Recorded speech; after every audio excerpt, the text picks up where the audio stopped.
Les banques françaises sont solides. Elles ont montré leur capacité à s'adapter à des règles très contraignantes tout en continuant à financer l'économie et à se mobiliser pour accompagner le retour à la croissance dans notre pays.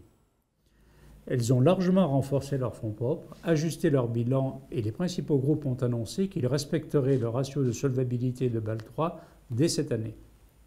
Pour autant, l'accumulation de nouvelles contraintes françaises et européennes conduit les banques à se transformer en profondeur.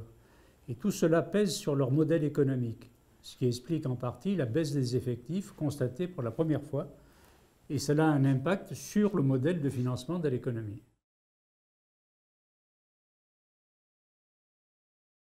Alors, c'est le niveau historiquement très élevé de taxation des banques.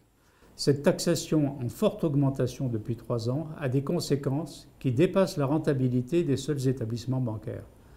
Les taxes pèsent directement sur leur capacité à générer des fonds propres et donc sur leur capacité à prêter, puisque Bâle III impose d'avoir plus de fonds propres qu'autrefois en face des crédits octroyés. Lorsque la demande de crédit repartira, les banques veulent être en capacité de financer les projets de leurs clients. Elles doivent en avoir les moyens. Et l'impôt excessif les leur enlève. Une autre menace grave pour le financement de l'économie, c'est le projet européen de taxe sur les transactions financières.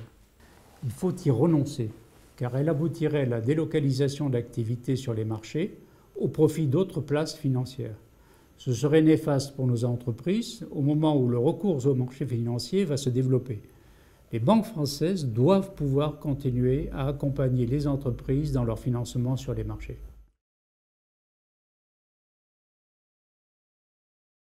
L'union bancaire est une vraie révolution, avec l'institution d'un gendarme unique européen et des transformations profondes du cadre dans lequel exercent les banques.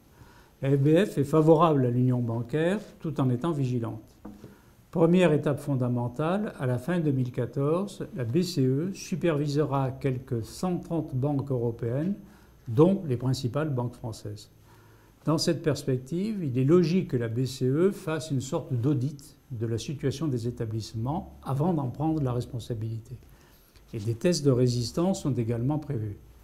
Les banques françaises abordent cet exercice avec sérénité, car elles sont solides.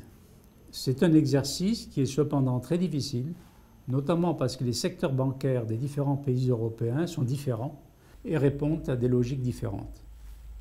Dans tous les cas, il faut maintenir dans notre pays des banques performantes, capables d'accompagner leurs clients, mais notre pays a également besoin de réformes structurelles et de prendre les mesures indispensables pour restaurer la compétitivité de l'ensemble de ces entreprises.